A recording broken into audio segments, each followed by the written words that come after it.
Welcome to my channel architect. তো আপনারা কিভাবে মোবাইলের মাধ্যমে ফেসবুক অ্যাকাউন্টে ফেসবুক গ্রুপ তৈরি করবেন, ঠিক আছে? তো ফুল ভিডিও দেখবেন এবং অবশ্যই সাবস্ক্রাইব করতে যেন ভুলবেন না। তো চলুন ভিডিওটা শুরু করা যাক। তো ফার্স্ট অফ অল আপনারা এখান থেকে ফেসবুক অ্যাপসটি ওপেন করবেন, ঠিক আছে? তো ফেসবুক অ্যাপসটি ওপেন করার পরে আপনারা এখান থেকে উপর দিকে দেখতে পাচ্ছেন কোনার দিকে এখানে একটা মেনু অপশন, ঠিক আছে? তো আপনারা এখান থেকে 3 লাইন অপশানে ক্লিক করবেন। তো এখানে ক্লিক করার পরে এখান থেকে দেখতে পাচ্ছেন এখানে একটা অপশন রয়েছে গ্রুপ অপশন, ঠিক আছে?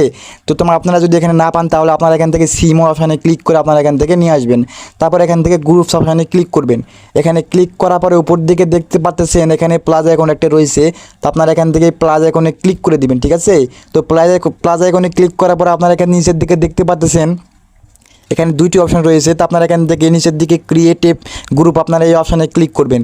এখানে ক্লিক করার পরে এখান থেকে দেখতে পাচ্ছেন উপর দিকে একটা নেম ইউর গ্রুপ, ঠিক আছে? তো আপনারা এখান থেকে আপনাদের গ্রুপের নেম চাইছে, ঠিক আছে? তো আপনারা এখান থেকে একটা আপনার গ্রুপের নেম দিয়ে দেবেন, ঠিক আছে?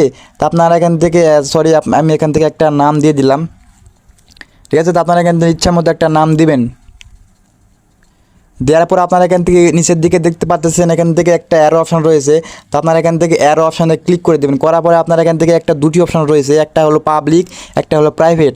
তো প্রাইভেট কি, তা আপনারা এখান থেকে প্রাইভেট যদি করেন তাহলে আপনার গ্রুপের পোস্ট আপনারা শুধু মেম্বারই করতে পারবে, ঠিক আছে? অন্য কেউ বাইরের কেউ করতে পারবে না বা অন্য কিছু স্প্যামও হবে না, ঠিক আছে? আর যদি পাবলিক করেন তাহলে পাবলিক করলে যদি হয় তাহলে আপনাদের গ্রুপসের বাইরে যতগুলো মেম্বার আছে তাহলে আপনাদের গ্রুপসে সেইগুলো ফ্রিতে পোস্ট করতে পারবে এবং বেশি বেশি একটা রিস্ক রয়েছে, তা হলো স্প্যাম পোস্ট করে, ঠিক আছে? তো দুটির মধ্যে দুইটি পার্থক্য রয়েছে। তো আপনার ইচ্ছা মতো একটা সিলেক্ট করবেন, ঠিক আছে? তো আমি এখান থেকে পাবলিক করে দিলাম। পাবলিক করলে কী হয়, একটা রিচ বাড়ে, ঠিক আছে? আপনারা এখান থেকে চুজ করবেন। করার পরে এখান থেকে দেখতে পাচ্ছেন ডান অপশান রয়েছে একটা, আর এখানে ডান অপশানে ক্লিক করবেন। ডান অপশানে ক্লিক করার পরে আপনারা এখান থেকে দেখতে পাচ্ছেন নিচের দিকে ক্রিয়েট অপশান, ঠিক আছে? তো আপনারা এখান থেকে ক্রিয়েট অপশানে ক্লিক করবেন। ক্রিয়েট অপশানে ক্লিক করার পরে একটু লোডিং হবে, ঠিক আছে? করার পরে দেখা যাচ্ছে এখান থেকে লোডিং হচ্ছে ক্রিয়েটিং গ্রুপ। তো আপনারা এখান থেকে একটু ওয়েট করবেন। করার পরে আপনারা এখান থেকে দেখতে পাচ্ছেন উপর দিকে একটা অপশন রয়েছে নেক্সট, ঠিক আছে? তো আপনারা এখান থেকে উপর দিকে এখান থেকে নেক্সট অপশানে ক্লিক করবেন। তার আগে আপনারা এখান থেকে দেখতে পাচ্ছেন এখান থেকে অনেকগুলো আইডি শো করতেছে। আপনারা যদি ইনভাইট করতে চান তাহলে আপনারা এখান থেকে টিক অপশানে ক্লিক করে ইনভাইট করতে পারেন, ঠিক আছে? তো আপনারা এখান থেকে উপর দিকে নেক্সট অপশানে এখানে ক্লিক করবেন। নেক্সট অপশানে ক্লিক করার পর আপনারা এখান থেকে কভার ফটো চাইছে। তো আপনারা এখান থেকে দেখতে পাচ্ছেন এখানে এডিট অপশান রয়েছে, এখানে ক্লিক করে আপনাদের এখান থেকে ছবি বা এখান থেকে নিচের দিকে আপলোড ফটো অপশানে ক্লিক করে আপনাদের কভার ফটো সিলেক্ট করবেন, ঠিক আছে?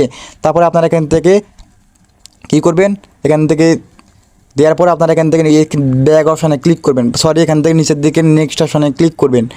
নেক্সট অপশানে ক্লিক করার পরে আপনাদের এখানে ডিসক্রিপশন চাইবে আপনাদের গ্রুপ সম্পর্কে, এখানে আপনারা এখানে লিখতে পারেন, না লিখলেও হবে, ঠিক আছে? লেখার পরে আপনারা এখান থেকে নিচের দিকে আবারও নেক্সট অপশানে ক্লিক করবেন। নেক্সট অপশানে ক্লিক করার পরে আপনারা এখান থেকে দেখতে পাচ্ছেন আপনারা এখানে আপনাদের কিছু পোস্ট করতে বলছে, আপনারা এখান থেকে পোস্ট করতে পারেন। তো আমি এখানে লিখলাম ওয়েলকাম। তো লেখার পর আপনারা এখান থেকে দেখতে পাচ্ছেন এখান থেকে পোস্ট অপশন রয়েছে, আপনারা এখান থেকে পোস্ট অপশানে ক্লিক করবেন। করার পরে এখান থেকে নিচের দিকে দেখতে পাচ্ছেন ডান অপশান, ঠিক আছে? তো আপনারা এখান থেকে ডান অপশানে ক্লিক করবেন। ডান অপশানে ক্লিক করে বুম দেখতে পাচ্ছেন আমাদের গ্রুপ তৈরি হয়ে গেছে, ঠিক আছে? খুবই সহজে মাত্র কয়েক মিনিটে আপনারা এখান থেকে ম্যানেজ অপশানে ক্লিক করে আপনাদের এখান থেকে গ্রুপসটি এখান থেকে কাস্টমাইজ করতে পারবেন। এখান থেকে আপনাদের প্রফেশনালভাবে গ্রুপসটি সাজানোর জন্য আপনারা ইচ্ছা মতো এখান থেকে গ্রুপটি এডিট বা সেটিং মেশিংস করে নেবেন, ঠিক আছে? করার পরে আপনারা এখান থেকে প্রফেশনালভাবে একটি গ্রুপ তৈরি হয়ে যাবে। তো এইভাবেই খুবই সহজে মাত্র কয়েক মিনিটে আপনারা এভাবে একটি গ্রুপ তৈরি করতে পারবেন, ঠিক আছে? ভিডিও দেখে যদি আপনাদের উপকার আসে অবশ্যই সাবস্ক্রাইব করতে জন্য ভুলবেন না এবং লাইক করতে জন্য ভুলবেন না। তো কমেন্টে বলে যান যে আপনারা কি কি রকম ভিডিও চান। তো টাটা, বাই বাই।